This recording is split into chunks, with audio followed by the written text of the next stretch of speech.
Am I the a-hole for confronting someone I bullied about their passive-aggressive post about me when I have tried to make amends? I, 29 female, was a bully in high school. I'm not proud of it, but I'm not going to downplay or try to justify it or anything. But I grew up, learned from my mistakes, and didn't repeat them. One of my targets was Ruby, 28 female. We ran in the same circle until high school when I made friends with some people in a different group. You could say they were the popular kids. Ruby, being so obviously on the spectrum, made her easy to torment. We also took advantage of how badly she wanted to be popular. Towards the end of high school, she started to stand up for herself more. In college, I grew up and figured I would try to extend an olive branch. I started off by sending friend requests on social media, which were denied. I did, however, notice that she accepted my follow request on Instagram but didn't follow me back. I mention this because she regularly shares autism awareness and anti-bullying content. I got the message and left her alone. I wasn't going to waste her or my time with an apology that wouldn't be accepted anyway. Several years ago, our old group had a reunion and tried to talk to her there, but was met with short and curt replies and death stares. Later, I saw she posted pictures specifically without me in them, and if I was in them, I was cropped out. I messaged the group chats we made to coordinate this meetup. Wow, real mature Ruby, which wasn't acknowledged. Recently, Ruby was in our hometown. She posted pictures with people we went to school with, which had passive-aggressive captions about how they overcame bullying together and stayed together. At one point, she even posted a story with a caption, "Screw you, OP. You will never stop me from living my best life." Again, I haven't interacted with her in many years by this point, or tormented anyone at all. The kicker though, she posted pictures with a couple of the guys from my old group with a caption about how nice it is when people grow and change. I about had it at this point. I DM'd her about how she clearly forgives male bullies who said worse things than I ever did, but always snubs me when I have genuine remorse and didn't want to sleep with her. I also let her know that some people in the group still made fun of her when reminiscing, but she won't forgive the person who doesn't partake. Once again, no direct communication. Just another passive-aggressive post with a screenshot of the message and a caption about how I clearly haven't changed, and airing out all the trauma I inflicted on her. Then other people from high school began to comment on that post about their own experiences with me. Some even started to DM me and call me out on behavior from over a decade ago, when I haven't repeated. Am I really an a-hole for calling out hypocrisy like I see it? Like, yeah, she can choose who she forgives, but I can honestly say that others in the group treated Ruby much worse than I ever did. I actually am sorry, and this is the one time I expressed any annoyance at this whole situation. Now for the top comments. I didn't even read anywhere you gave a legit apology. You're the a-hole. Exactly. Opie never said sorry. She sent a friend request which was denied. You can send people messages without being their friend. It just lands in the other folder, or she could ask a mutual friend to forward her the written apology. She had options to message and apologize, and she didn't take it. Opie, you never owned up to your mistakes. You are the a-hole, and still a bully. And then gave up because it was never accepted. She couldn't even put in the effort for her non-apology for tormenting the woman.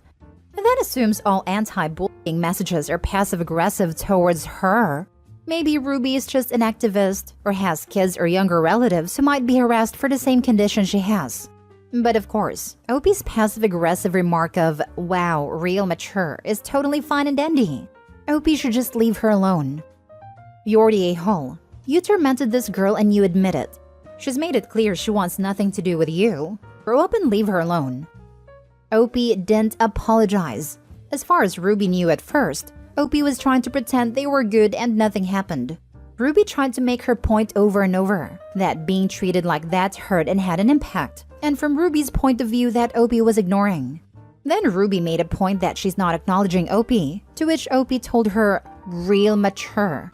Opie never apologized, and each interaction behaved worse and worse. And as far as Ruby knows and can see, Opie has continued her old habits and intimidation tactics. She sent friend requests on social media. That is totally an apology. Jeez, what more do you want? Opie bullied this poor girl in high school and has decided the way to make amends is to harass her? She posted pictures with a couple of the guys from my old group with a caption about how nice it is when people grow and change. Maybe they actually did genuinely apologize and change, unlike OP.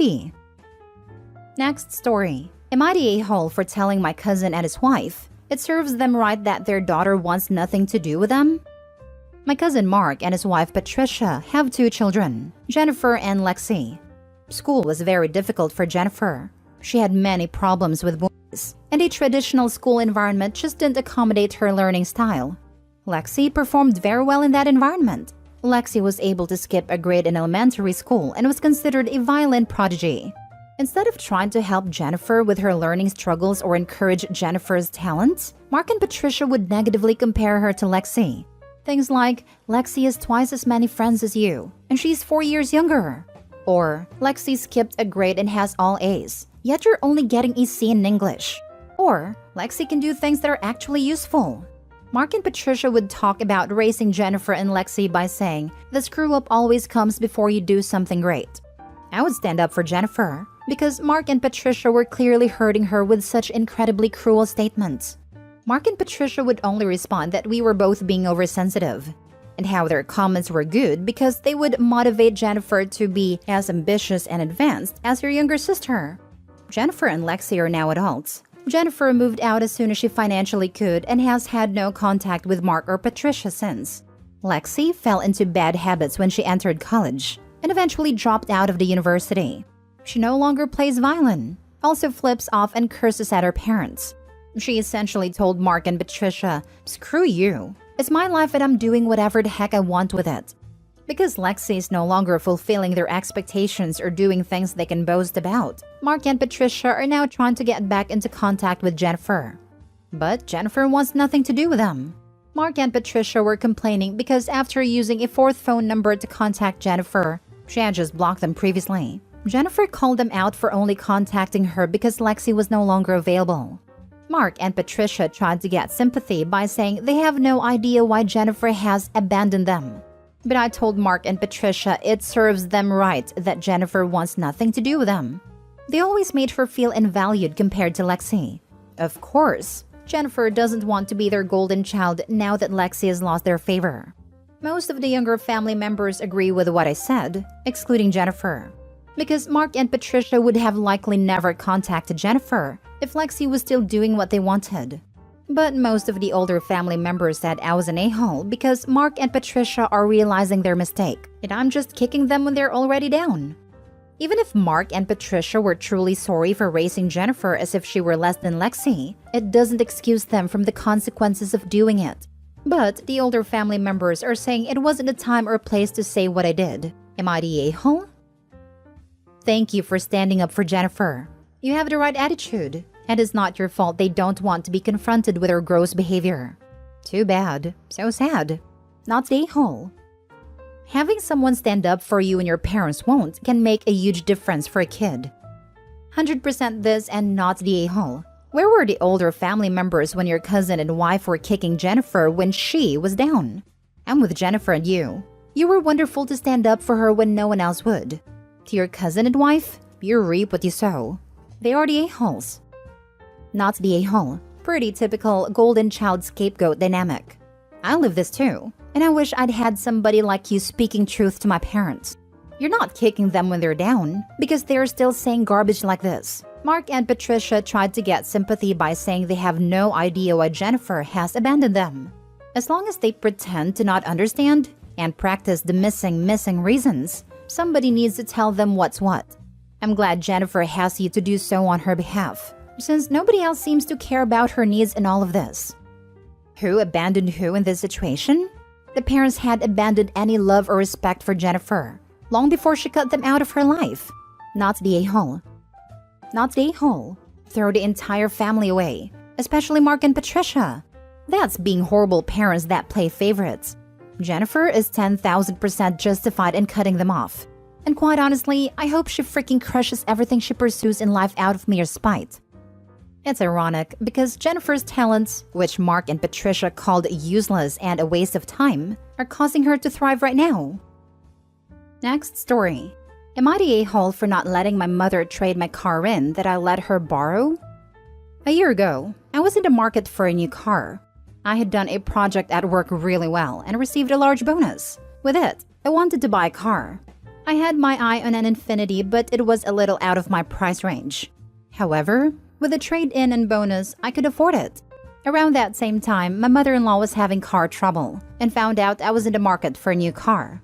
With typical begging, she asked me if she could have my car since I was going to buy a new one. Now, I don't have the best relationship with her. She has hated me since I got married, but we tolerate each other for my partner's sake. She is a narcissist and believes my partner and I should be nothing more than her personal ATM. So I was against it, but I let her borrow the car. The keyword is borrow. I gave her no title nor permanent rights to the car. Fast forward to a year later, maintenance is needed on the car. She always claims poverty when she wants something, and somehow expected my partner and I to foot the bill. When we said no, she wanted us to co-sign a loan for the maintenance, and once again, the answer was no. Fast forward a few weeks and we don't hear from her. The next thing we know, she pulls up in a new car.